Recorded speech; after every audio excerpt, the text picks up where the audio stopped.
What's up everyone, this video today will be teaching you guys how to improve your positioning and movement to do better in fights and get more kills. Positioning is a skill that isn't very glamorous and there aren't any highlight tapes or montages that actually show it off.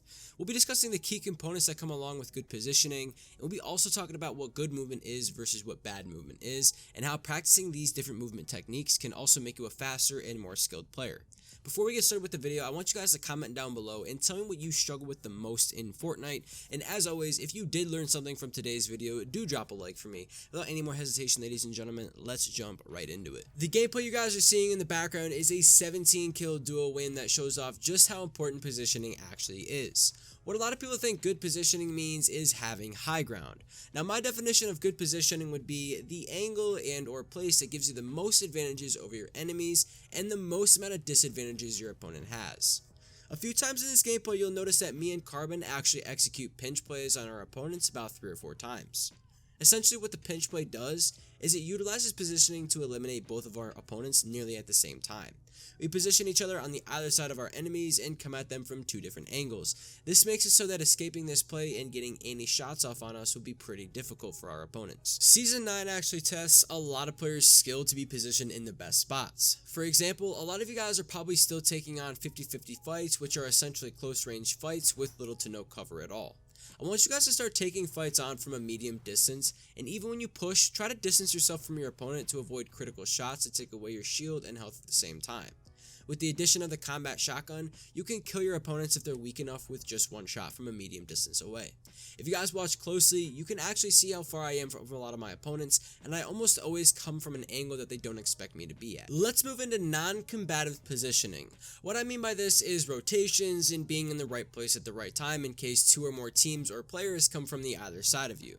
You should never put yourself in a position where you're trapped between 2 teams with nowhere to run to. If you guys do end up getting into a 3-way fight where you're trapped in the middle of all the shooting, you guys need to try and make a play to get out of the middle and move to another location with your builds that will get you out of the middle of the fight. How I typically determine the best position for myself and my team is I read the battlefield by looking for the 4 following things. What spot is open, where's the circle, where are the enemies, and where can I get the best shots in them?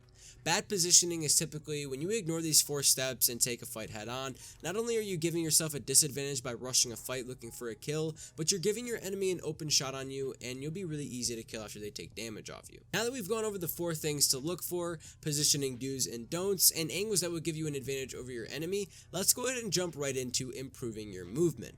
Movement is another key mechanical component that always ties into positioning.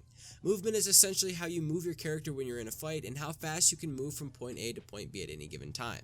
To this day, the biggest mistake I see a lot of players make is they have the habit of jumping way too much. When you're running through an open field, yes, the best thing to do is jump while moving to decrease the likelihood of being sniped. However, when you're in a fight, the last thing you guys should do is jump too much. If you're in a fight and you're jumping around like a madman for no reason, not only are your opponents going to have a better chance of hitting the shots they want since your movement is predictable, but you're taking away the ability to aim from yourself and you're slowing yourself down overall when you could be moving around in the fight at a much faster rate. We're going to talk about another movement tip that ties into positioning, and this is called resetting. After every fight you get into, you guys need to stop taking forever to reload, loot, and grab materials. Now, why would that be? Because when you take a long time to loot and grab materials, you're losing time to get ready for the incoming fight that may take place, and you're giving your enemies a position that they don't deserve. As soon as you kill an enemy, loot as fast as you can and reload your weapons on your way to the fight. This way you'll be ready for the fight that's going to be there. I know you guys often ask me how to move faster in the game, and the best way to do this is to read the field and set up different strategies for the entire fight. As you go into the fight, let's say your first strategy doesn't work out the way you wanted it to, well now you have your second and third strategy to rely on and you'll be able to move where you need to be during the fight. Whenever I'm in a fight, I always take in my surroundings and set up different locations in the fight if I need to fall back or even try and reset myself for a better shot on my enemy. Your movements in fights should always be based around looking for clear, open shots on your enemy. Sometimes it won't actually be necessary to build since you'll have natural cover to defend yourself against your enemy's bullets.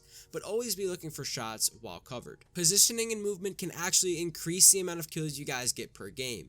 It's really hard to kill a player in this season of Fortnite without getting simple game mechanics and positioning down. A lot of players are very talented and can hit shots that are nearly impossible. However, if you guys ignore taking on 50-50 fights and use everything I said in this video, you guys will definitely definitely win more, get more kills, and die significantly less. Let me know down in the comment section below what you struggle with the most in Fortnite. Do drop a like and subscribe if you're new around here on my channel. I frequently upload Fortnite tips and guides on my channel, and with all that being said, ladies and gentlemen, I will catch you guys in the next one. Peace out.